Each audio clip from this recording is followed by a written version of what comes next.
Hello students, আজকে আমি তোমাদের ইকোসিস্টেম নেক্সট যে চ্যাপ্টার ইকোসিস্টেম বা বাস্তুতন্ত্রটা স্টার্ট করছি। ইকোসিস্টেম ফার্স্ট ইউজ করেছিল বিজ্ঞানী A.G. টেনসলে ইন 1955। তাহলে 1955 সালে বিজ্ঞানী A.G. টেনসলে ফার্স্ট ইকোসিস্টেম কথাটির প্রবর্তন করেছিলেন, আর ইকোলজি শব্দটির প্রবর্তন করেছিলেন হ্যাকেল। তাহলে ইকোসিস্টেম কি? ইকোসিস্টেম হচ্ছে scientific study of interaction between organisms and the environment. তাহলে একটা বিজ্ঞানসম্মত একটা স্টাডি, যেটা কি হয় বিভিন্ন অর্গানিজমস যে জীব এবং তার পরিবেশের মধ্যে যে আন্তঃক্রিয়া, সেটাকেই বোঝানো হয়। তাহলে an ecosystem made up of all living and non living things of the environment. তাহলে পরিবেশের মধ্যে যত সব জীব এবং জড় আছে, সেগুলো নিয়ে একটা ইকোসিস্টেম বা বাস্তুতন্ত্র গঠিত। এবং এই ইকোসিস্টেমের মধ্যে যে জীব উপাদানগুলো আছে, সেগুলো যখন পরিবেশের জড় উপাদানের সঙ্গে পরস্পর আন্তঃক্রিয়া বা মিথস্ক্রিয়া, তার ফলে কি জীবগোষ্ঠীর মধ্যে শক্তির প্রবাহ ঘটে। জীবগোষ্ঠীর যে বিভিন্ন ট্রপিক লেভেল আছে, তাদের বিভিন্ন স্তর আছে, যেমন উৎপাদক, খাদক, বিয়োজক, তাদের মধ্যে কি শক্তির প্রবাহ ঘটে। এবং পদার্থগুলি যেমন কার্বন, নাইট্রোজেন, ফসফরাস, এই পদার্থগুলি চক্রাকারে আবর্তিত হয় এবং জীব এবং জড়ের উপাদানগুলির মধ্যে একটা বিশেষ তন্ত্র গঠন করে, তাকেই বলা হচ্ছে বাস্তুতন্ত্র। Ecosystem characters. তো একটা ওয়েল ডিফাইন্ড ইকোসিস্টেম, তাহলে ecosystem is a major structural and functional unit of ecology.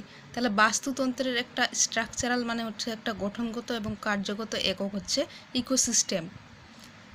তাহলে the function of ecosystem is related energy flow and nutrient cycling. তো ইকোসিস্টেমের যে মেইন যে কাজটা, সেটা হচ্ছে এনার্জি ফ্লো। বাস্তুতন্ত্রের যে বিভিন্ন রকমের স্টেজগুলো আছে, লেভেলগুলো আছে, যেমন উৎপাদক, খাদক, বিয়োজক, সেগুলোর মধ্যে এনার্জি ফ্লো, যেমন উৎপাদকের মধ্যে আছে প্রডিউসার বা উদ্ভিদ, তারপর আছে খাদক, তারপর আছে প্রায় প্রথম শ্রেণীর খাদক, দ্বিতীয়, তৃতীয়, তারপর আছে বিয়োজক। তো এদের মধ্যে নিউট্রিয়েন্ট সাইক্লিং, এনার্জি ফ্লো হয়। উৎপাদককে খাচ্ছে খাদক, খাদককে খাচ্ছে বিয়োজক, ফলে উৎপাদকের যে এনার্জিটা, সেটা খাদক পাচ্ছে এবং খাদক থেকে এনার্জিটা পাচ্ছে বিয়োজক। এটা হচ্ছে এনার্জি ফ্লো। আর নিউট্রিয়েন্ট সাইক্লিং হচ্ছে তাদের মধ্যে বিভিন্ন রকমভাবে নিউট্রিয়েন্ট, যেমন নাইট্রোজেন, ফসফরাস, কার্বন, এদের মধ্যে সাইক্লিং হয় বা আবর্তিত হয়। তো ওই জন্য এর মেজর ফাংশনটা হচ্ছে energy flow and nutrient cycling. The structure of ecosystem is related to species diversity. একটা ইকোসিস্টেমের স্ট্রাকচার বা গঠনটা নির্ভর করে ওই ইকোসিস্টেমের মধ্যে কতটা স্পিসিসের ডাইভার্সিটি বা প্রজাতি বৈচিত্র্য আছে। একটা ইকোসিস্টেমের মধ্যে যত বেশি স্পিসিস থাকবে, সেই ইকোসিস্টেমের সাইজটা তত বেশি হবে। যেমন একটা অ্যাকোয়ারিয়ামের যে ইকোসিস্টেম আছে, সেখানে খুব কম পরিমাণে স্পিসিস ডাইভার্সিটি আছে, কম কমিউনিটি আছে, কম পপুলেশন আছে। কিন্তু তুমি একটা বায়োমের ইকোসিস্টেম বা বায়োস্ফিয়ারের যে ইকোসিস্টেম, তার মধ্যে খুব বেশি পরিমাণে স্পিসিস ডাইভার্সিটি আছে, খুব বেশি পপুলেশন আছে, খুব বেশি অর্গানিজমস আছে। তাই ইকোসিস্টেমের যে বাস্তুতন্ত্রের যে স্ট্রাকচার বা গঠনটা ডিপেন্ড করে সেই বাস্তুতন্ত্রের মধ্যে কতটা স্পিসিস আছে বা কতটা স্পিসিস ডাইভার্সিটি বা প্রজাতি বৈচিত্র্য আছে। সুন্দরবনে যে প্রজাতি বৈচিত্র্য যতটা আছে, একটা পুকুরের মধ্যে প্রজাতি বৈচিত্র্য তার থেকে কম আছে। তার সুন্দরবনের ইকোসিস্টেমটা পুকুরের ইকোসিস্টেম বা পন্ড ইকোসিস্টেমের থেকে বড় হবে। এবার বলেছে ecosystem mature by passing from less complex to more complex states. তাহলে একটা ইকোসিস্টেমের মধ্যে ইকোসিস্টেমটা ম্যাচিওর হয় যখন তার মধ্যে এনার্জি ফ্লো হয়, সেটা হচ্ছে লেস কমপ্লেক্স থেকে মোর কমপ্লেক্স স্টেজের মধ্যে যখন যায়। তারপর উৎপাদকের মধ্যে সেটা হচ্ছে লেস কমপ্লেক্স।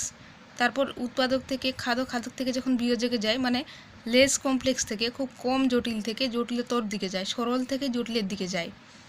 তাহলে এটা হচ্ছে ইকোসিস্টেম পরিণত হয়, তাদের মধ্যে এইভাবে এনার্জি ফ্লো করে। তাহলে the energy flow of ecosystem are always unidirectional. তাহলে ইকোসিস্টেমের মধ্যে যে শক্তির যে প্রবাহ হয়, এনার্জি ফ্লো হচ্ছে শক্তির প্রবাহ। তো এই শক্তির প্রবাহটা হচ্ছে ইউনিডিরেকশনাল বা একমুখী। শক্তির প্রবাহটা যেমন যাচ্ছে উৎপাদক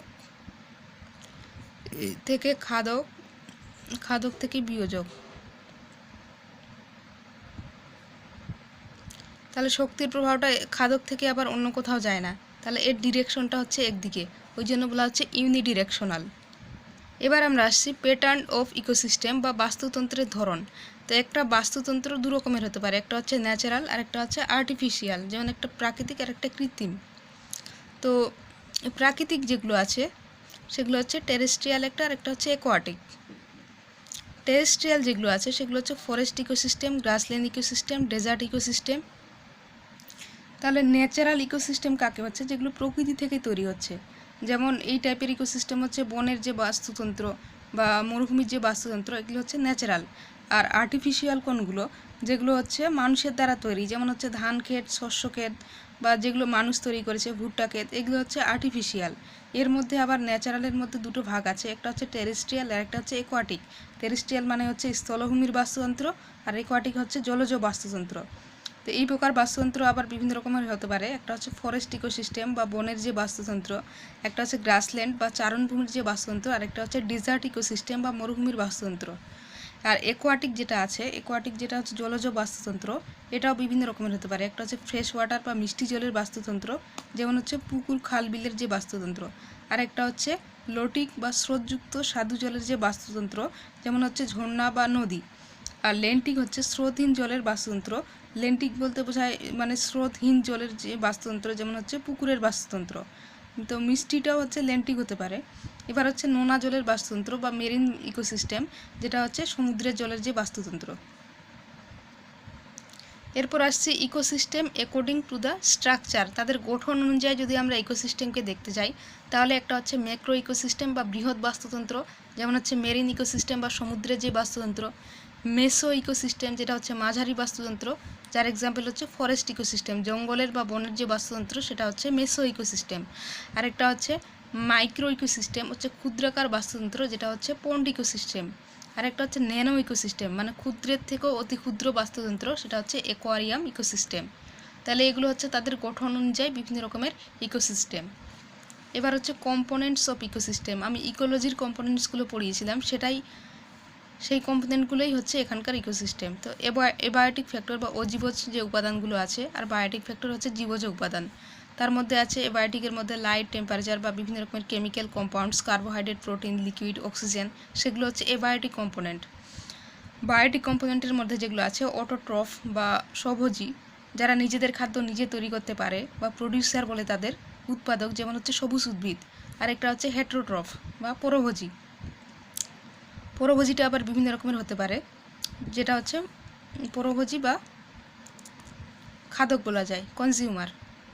এই কনজিউমারটা দু রকমের হতে পারে, একটা হচ্ছে ম্যাক্রো কনজিউমার আর একটা হচ্ছে micro consumer.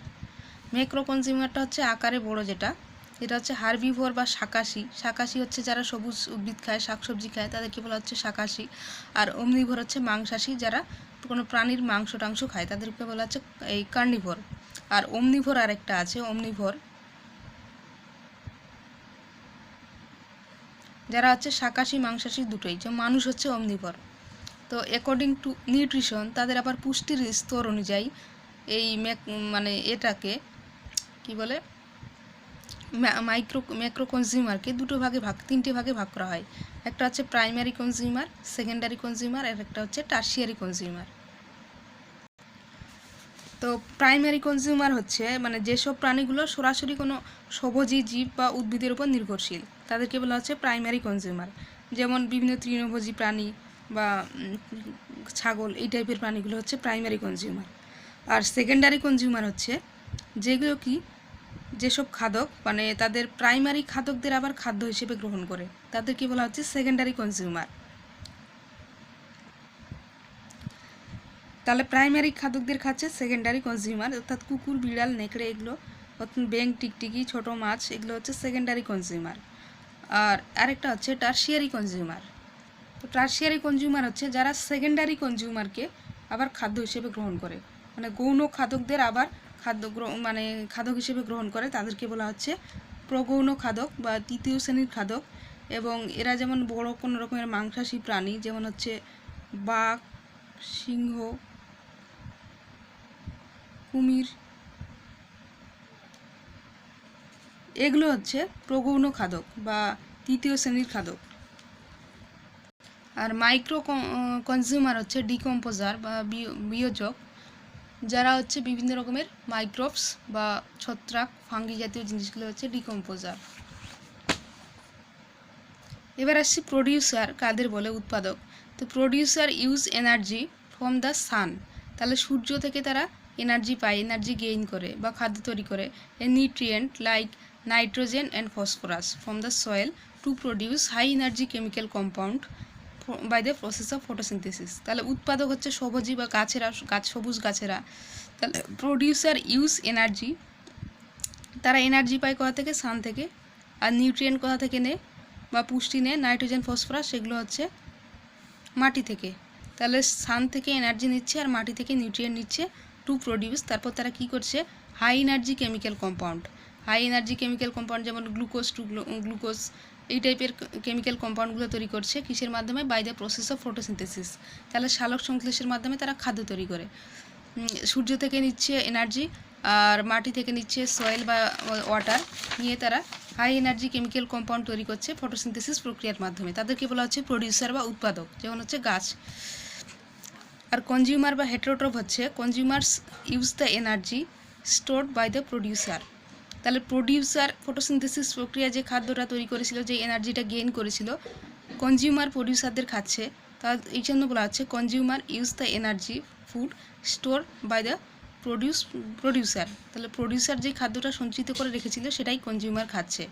And different categories of consumers হচ্ছে হার্বিভোর, কার্নিভোর আর ওমনিভোর। হার্বিভোর হচ্ছে যারা শাকাশী, কার্নিভোর মাংসাশী, আর ওমনিভোর যারা মাংস এবং শাকাশী মাংসাশী দুটোর মিশ্রণ, যারা সব কিছুই খায়।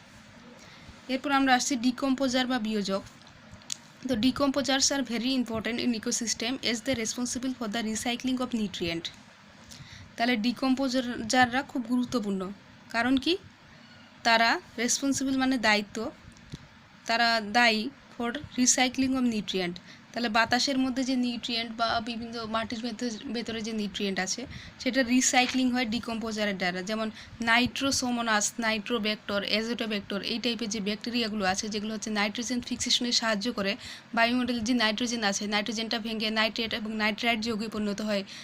এমোনিফিকেশন, নাইট্রিফিকেশন, ডিনাইট্রিফিকেশন, এই প্রক্রিয়াগুলোতে হেল্প করে হচ্ছে বিভিন্ন রকমের ডিকম্পোজার। তো দে অ্যাটাক দ্য ডেড প্রডিউসার্স। তাহলে তারা ডেড যে প্রডিউসার আছে সেগুলোকেও অ্যাটাক করে। অ্যানিমেল অ্যান্ড অ্যানিমেল ওয়েস্ট, তাহলে যেগুলো মৃত উদ্ভিদ বা মৃত প্রাণী বা বিভিন্ন রকমের পশু যে মৃত অবস্থায় থাকে, তাহলে making them simple stable compound. তাহলে তাদের যে দেহের মধ্যে যে জটিল যৌগ আছে সেগুলোকে, জটিল যৌগগুলোকে ভেঙে ক্রমশ সিম্পল যৌগে পরিণত করে, সরল যৌগ থেকে জটিল যৌগে পরিণত করে। এটা হচ্ছে ডিকম্পোজার বা বিয়োজকের কাজ। যেমন হচ্ছে বিভিন্ন রকমের মাইক্রো অর্গানিজমস অ্যান্ড ফাঙ্গি, ছত্রাক।